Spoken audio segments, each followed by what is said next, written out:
घर पर रहब बन के प्यारी हो।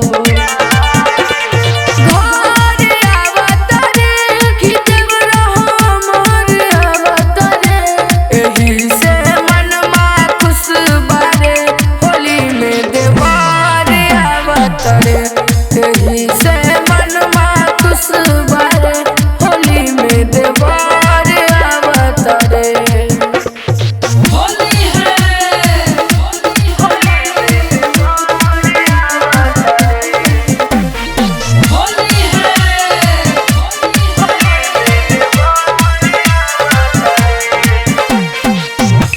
जाता नी बाजारे से रंगवा ले आइब, उनके हाथ से हो रंगवा लगाइब।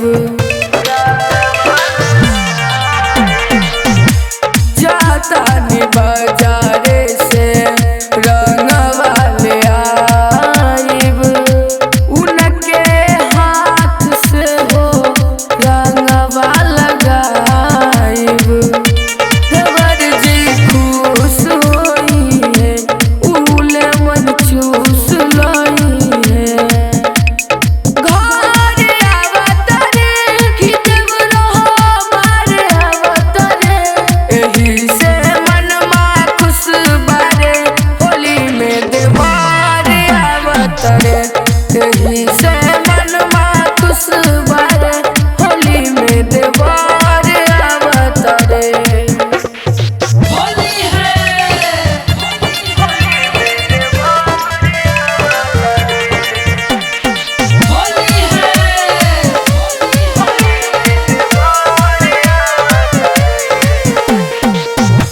लाल लाल गुलाल से देहिया रंगाइब, होली बाटे तो हम संग में मनाइब।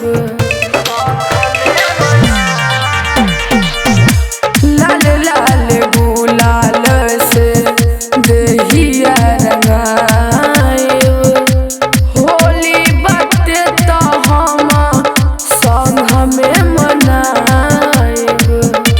आयुष जी याद रखिए, उ देवर के साथ रखिए।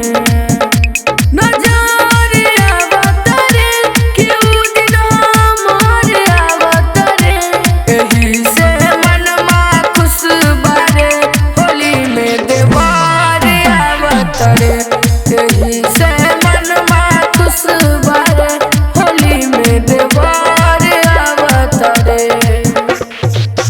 रिकॉर्डिंग बाय जय श्री रिकॉर्डिंग स्टूडियो दरभंगा।